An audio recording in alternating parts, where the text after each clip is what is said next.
नमस्कार दोस्तों, जैसा कि आप जानते हैं मेरा नाम सुधीर पाल। मैं आपके लिए मोटिवेशनल ट्रेनिंग, इंग्लिश स्पीकिंग और शिक्षाप्रद कहानी से रिलेटेड वीडियोस लेकर आते रहता हूं। और हर सोमवार को मेरे यूट्यूब चैनल पर एक नई स्टोरी में पोस्ट करता हूं। तो मैं आपका अपना वादा पूरा करने आ गया हूं। तो क्या आप एक्साइटेड है? आप सुनना चाहते हैं स्टोरी? और अगर आपने मेरा चैनल अभी तक सब्सक्राइब नहीं किया तो सब्सक्राइब कर लीजिए, क्योंकि मैं आपके लिए मोटिवेशन ट्रेनिंग से रिलेटेड और इंग्लिश स्पीकिंग से रिलेटेड रोज डेली एक पोस्ट करता हूँ। Thank you.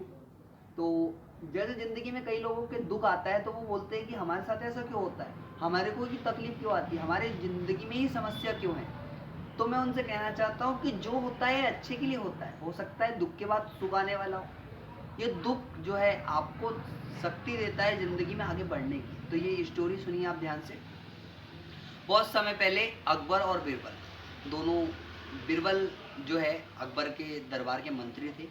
और एक समय दोनों साथ बैठे हुए थे, और जब अकबर अपनी तलवार खुद साफ कर रहे थे और साफ करते करते उनकी उंगली कट गई, तो बीरबल ने कहा कि जो होता है अच्छे के लिए होता है। लेकिन इस बात का राजा को बहुत बुरा लगा। उसने कहा कि अपने राजा की उंगली कट गई है और मंत्री कहता है कि जो होता है अच्छे के लिए होता है, ये तो बहुत गलत बात है।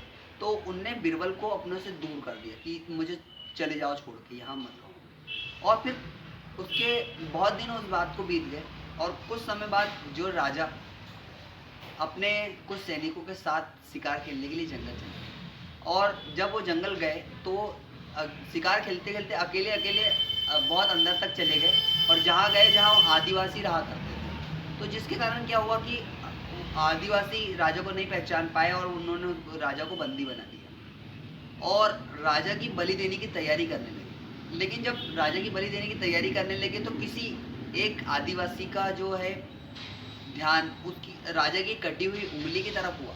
तो उन्होंने राजा को ये उंगली दिखाते हुए, राजा तो उस भाषा को तो नहीं समझ पाया उन लोगों की, लेकिन कटी उंगली तरफ इशारा किया। तो उन्होंने देखा कि ये बलि तो खंडित है, तो उनने राजा को छोड़ दिया।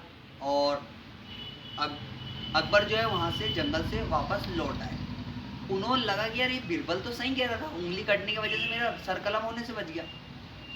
लेकिन बोले अब बीरबल को वापस कैसे बुलाया जाए, तो उन्हें एक तरकीब सूझी। उन्होंने कहा कि जो आधी धूप और आधी छाँव में यहाँ आएगा उसे इनाम दिया जाएगा। तो जो बीरबल है वो एक किसान क्या छुपा था, किसान को कहा कि अपने सर पे खटिया रख के चले जाओ। तो किसान जो है अपने सर पे खटिया रख के दरबार चला गया, और राजा ने कहा कि तुमने आधी धूप और आधी छाँव में आए हो, लेकिन मुझे ये सच बताओ कि ये बीरबल ने तुम्हें आइडिया दिया है। तो बोले सही बताओ, तुम्हें इनाम दे दुगना इनाम दूंगा। तो उन्होंने कहा हाँ बीरबल मेरा छुपा। तो बोले बीरबल को बुलाया जाए। तो बीरबल को बुलाते हैं, और बीरबल से बादशाह जो है वो क्षमा मांगते कि बोले मुझे माफ़ कर दो बीरबल, मैं तुमको गलत समझ रहा था। तो बोले राजा साहब, बोले मैं तुम्हें राज्य से बाहर निकाल दिया था। तो बीरबल कहता है साहब जो होता है अच्छे के लिए होता है।